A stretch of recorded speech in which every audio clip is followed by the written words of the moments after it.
Hello, my chicklets. Thank you for stopping by. Today we will be reading day 19 in our Soulmate September series, where everyone has a compass on their wrist that points them towards their soulmate. Today's story is called A Little Bit of Work. Patton sat in his first class of the day, doodling in his notebook while he tried to pay attention. He found it hard to focus on class after what had happened this weekend. Patton and Logan had been friends since they were very little. In fact, they were soulmates.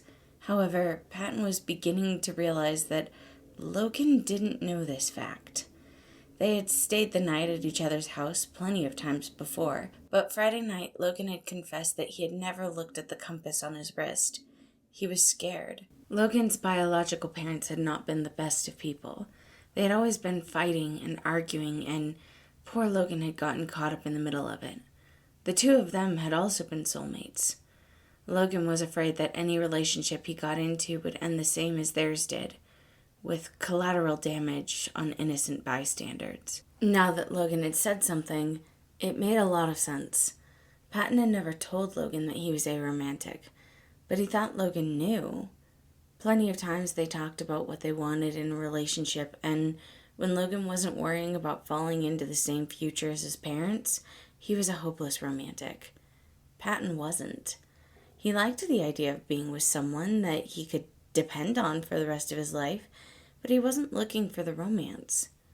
Patton tapped on the compass on his wrist, looking at the two different arrows. One was pointed to Logan, and the other one, Patton wasn't sure yet. He figured that Logan would get what he wanted in terms of romance because they had another soulmate. Was Logan going to get that chance? If Logan never looked at his compass, did he even have a second soulmate? When Patton had first told Logan about his second arrow, he didn't seem fazed. Patton assumed he wasn't fazed because he also had a second arrow, but what if that wasn't the case? To top it all off, Patton wanted to fix this.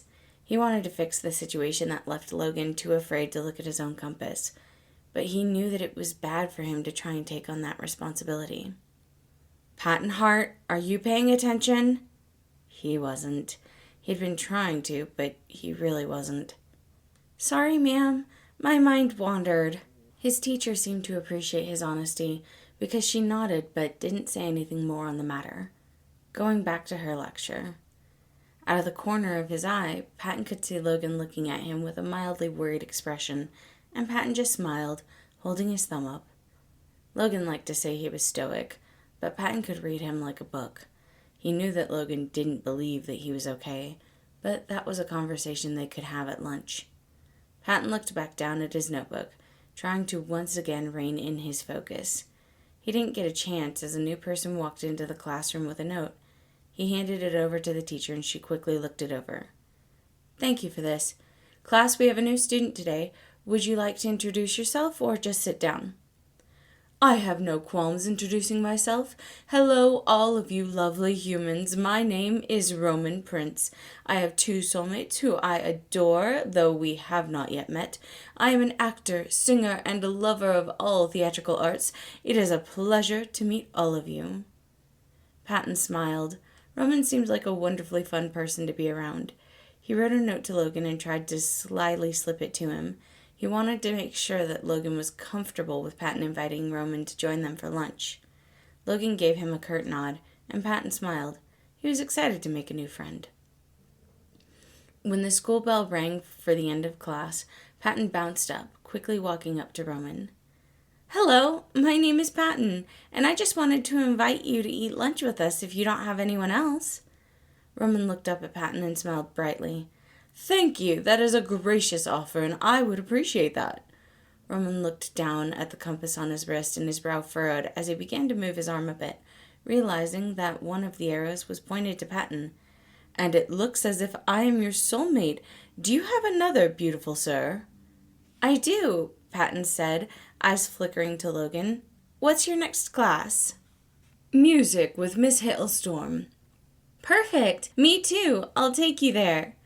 Roman stood up as Patton was waving goodbye to Logan. Neither of them saw the apprehension in Logan's eyes at being left behind, or the way he pulled at the sleeve that hid his compass.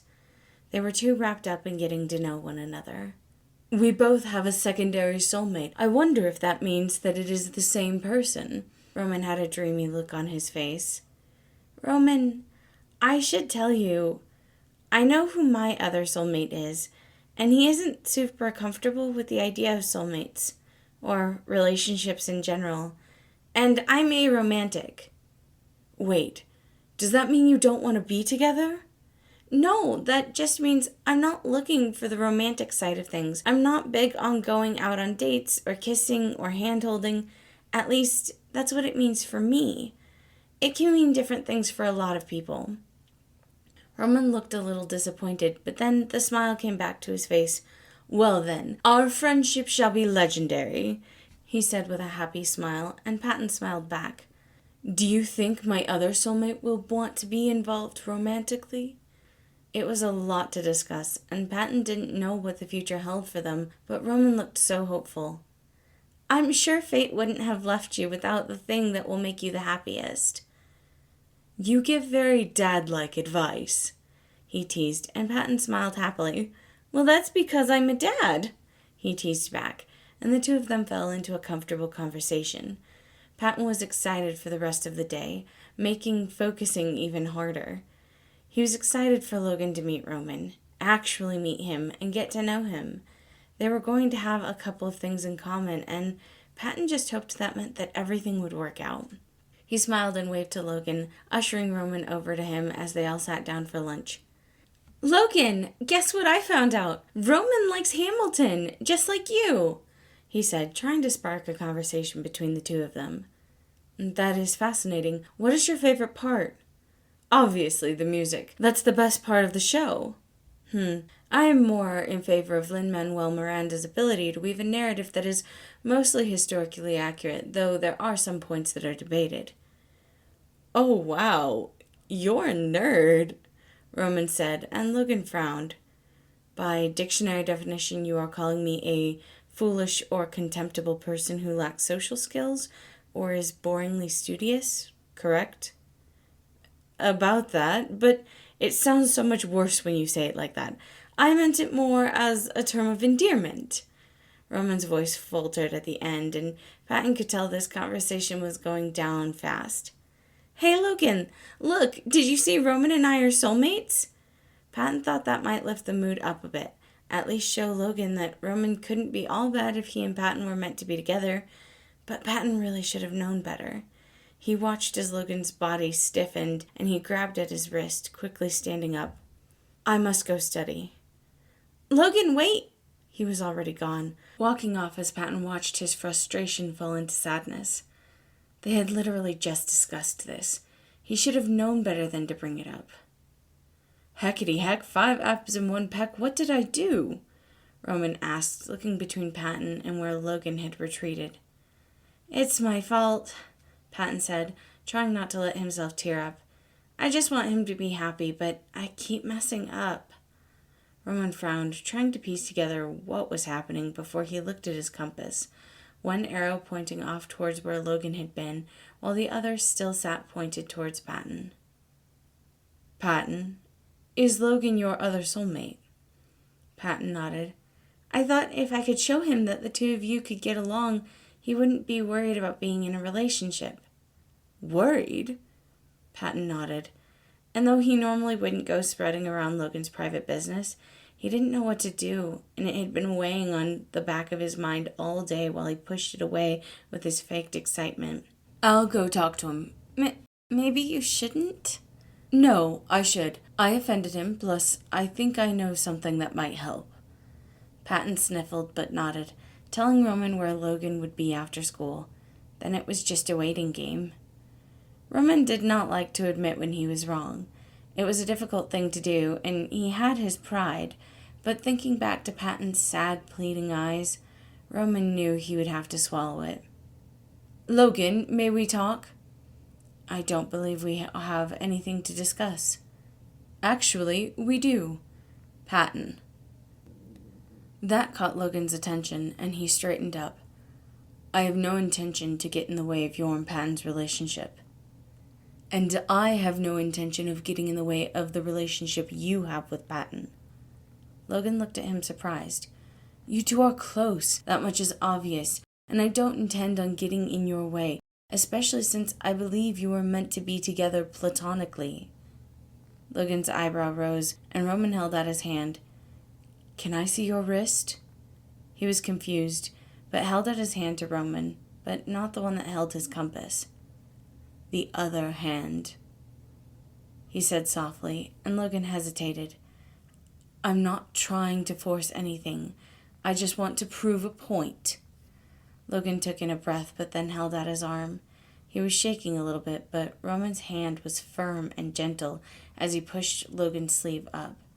Logan also had 2 arrows on his compass, one pointing to Roman, and the other pointing the same direction as Roman's other needle. All 3 of us are connected. I don't want a relationship. There's no scientific evidence that anyone's relationship will work. We don't have to have any kind of relationship if you don't want one. But that's just the thing. I learned from my parents a long time ago that no matter who your soulmate is, no relationship works without effort on both sides. Logan slowly pulled away. His head was spinning, and he frowned slightly, trying to focus on and figure out how he felt about all of this. We are also just in high school, so we have time to figure all of this out. But I think Patton would be happier with both of us in his life.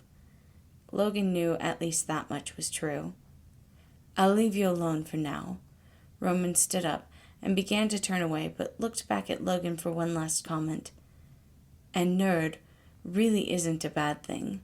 You're smart, and it shows. That can be kind of cute. A deep red blush covered Logan's cheeks as he adjusted his tie. Maybe he could ask his adopted parents how they kept their relationship functioning. It wouldn't hurt to do a little more research, because Logan wanted Patton in his life forever. And maybe he could learn to like Roman.